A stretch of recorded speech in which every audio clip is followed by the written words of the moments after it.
Қайырлы таң, Диана. Көңіл күйің қалай? Ақырындап ояна алмай жатырмын. Басым аздап ауырып тұр ма? Қазір сені оятам. Қане, басыңды көтер. Қане, құттықтайм. Жоқ, керек емес. Мен оянып алдым.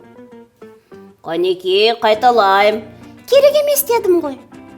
Мені жалғыз қалдыршы. Ол, таңғы асқа не жейміз? Сэндвич таңдайсың ба? Болмаса жарма. Әлде басқа нәрсені қалайсың ба? Мен жарма жеймін. Және шоколад түрін. Бүгін біз бір толқындамыз, Диана. Мен де жарма жейм. Бірақ жүгері түрін, ал саған шоколадты.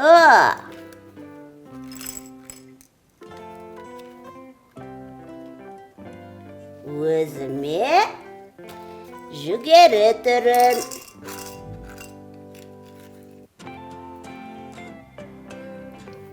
Ал мен болсам, сүтін құйып жіберейін.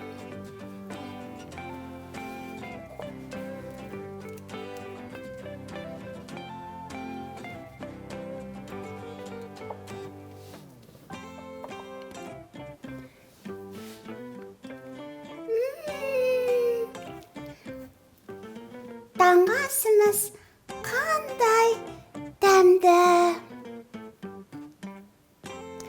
Қызық, осыларды ойлап тапқан қайдан шпан екен өзі? Сен жарма туралы оқиғаны білмейсің бе? Ол өте қызықты. Тыңда, 19 ғасырдың аяғында Америкада екі ағайынды Джон Харви және Вилки Келлоги тұрады. Олар санаторийде меңгеруші боп жұмыс істейді. Бір күні ағайындылар жүгері ұнын қолданып тамақ дайындауға кіріседі. Күтпеген жерден аспаздардың бір тығыз шаруасы болып, алдануға тура келді.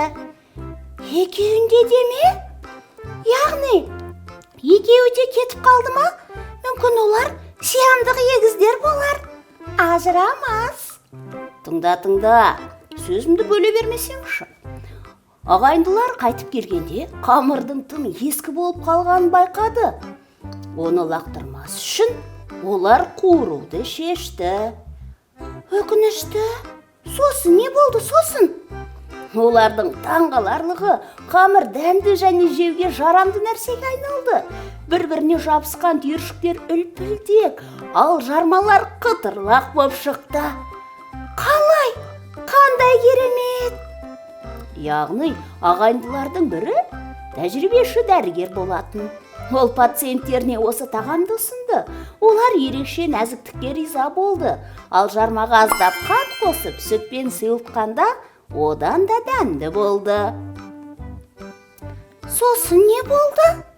Ағайынды Келлогтар 12 жылдан кейін астық өнімдерін жаппай өндіретін компания құрды. Мәссаған! Міне, сәтсіздіктен сәтті жоба шығуы мүмкін деген осы екен ғой.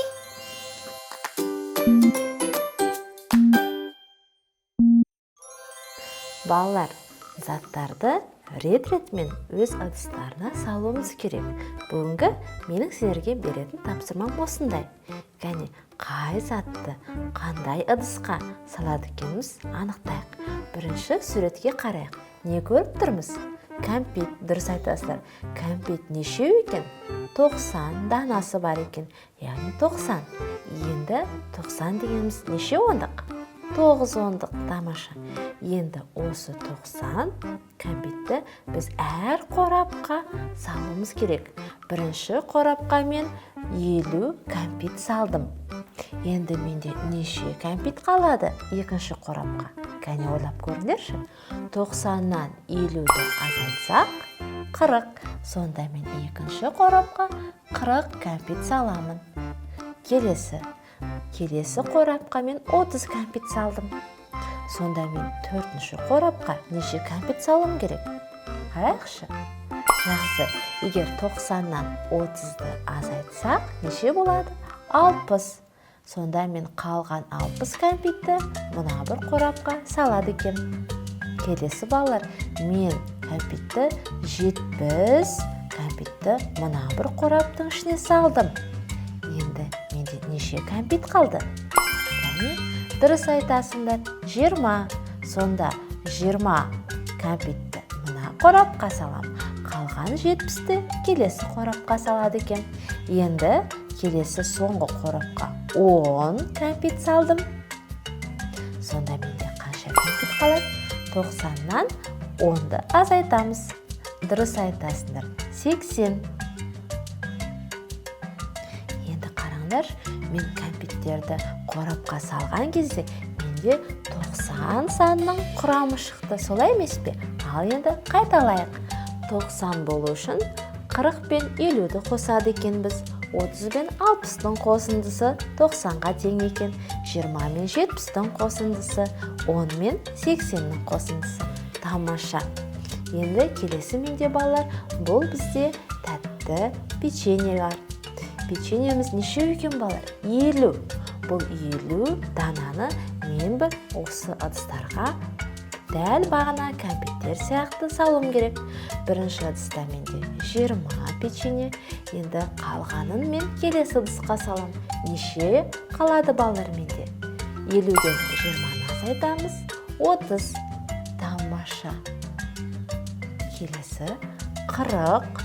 Енді 50-ден 40-ды азайтсақ неше болады? 10. Сонда 10 деп жазам. Келесі ыдысқа 10 печенье салады екен. Келесі ыдысты қараймыз балалар. 30. 50-ден 30-ды азайтсақ 20. Тамаша. Келесі балалар менде 10. 10-ды 50-ден 10-ды азайтамын. 40. Балалар қарайықшы. Менде 50 санының құрамы шықты. 30 бен 20-ның қосындысы 50-ге тең. 40 бен 10-ның қосындысы да 50-ге тең екен. 20-ны 30-ға қоссақ 50 болады. 10-ға 40-ты қоссақ та 50 болады. Енді келесі кәмпитті қарай, қандай әдемі жаңа жылдық кәмпит, солай емес пе? Ол менде неше екен? 80 данасы менде бар екен. Ал енді дәл бағанағыдай оларды қорапқа саламын.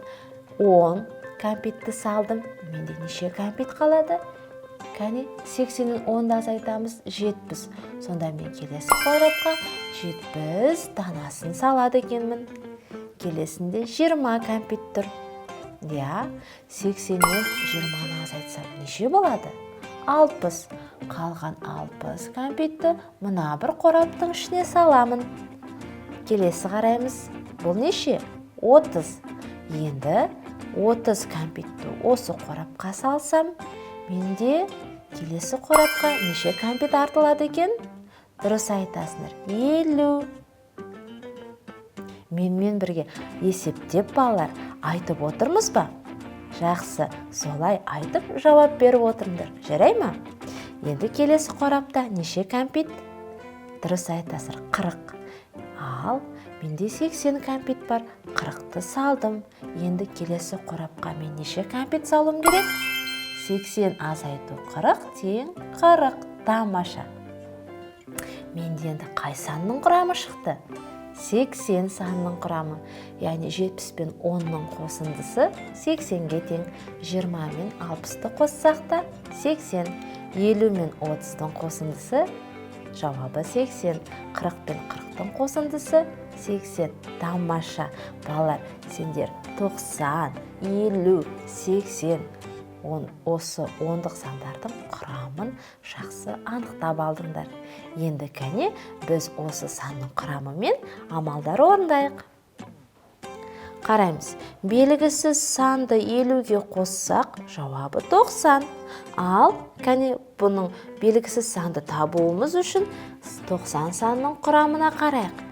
Қай санды 50-ге қоссақ, бізде 90 болады екен, іздейміз. Дұрыс айтасыздар. Міне 50-іміз тұр. Сонда 40 пен 50-дің қосындысы 90-ға тең. Келесі белгісіз санды 20-ға қосамыз, тең 50. Ал санның құрамынан қараймыз. 20 мен 30-дың қосындысы 50-ге тең екен. Сонда біз 30-ды жазамыз. Келесі қараймыз. Белгісіз сан мен 10-ның қосындысы 80-ге тең. Іздейміз санның құрамынан. Тамаша, таптық. 70 пен 10-ның қосындысы 80-ге тең екен. Сонда белгісіз санымыз 70 екен. Тамаша балар, жарайсыңдар. Сендер санның құрамын тауып, есептер құрастырыңдар.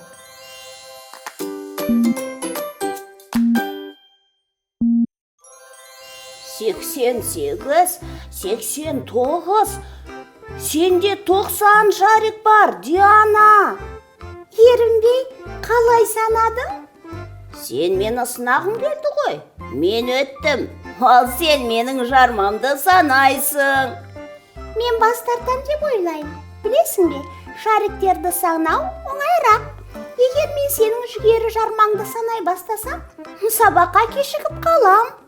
Мектеп жайлы айтсақ, ондықтарды қайталайық. Міне, сенде 90 шарик бар. Менде мысалы 120 бар. 100 минус 90 тең болады 10. Сен көбірек қаладың делік. 10-ға 50-ді қоссаң, 60 болады. Мен оларды тез жеп тастайым. 60 минус 60 нөлге тең. Лео, жарма 19 ғасырда ойлап табылса делік. Сонда оларды қанша жылдан бері жасап келеді? 130 жылға жуық. Ғайындылар оларды 1895 жылы патенттеген. Мәссаған, олар біздің арғы ата-әжелерімізбен құрдас екен ғой. Ал, тамақшы болайықшы. Сабаққа дайындалатын кез де келді. Жарайды. Бүгін мен қыздарға сенің оқиғаңды айтып берем. Олар да мен сияқты таңғалатын шығар.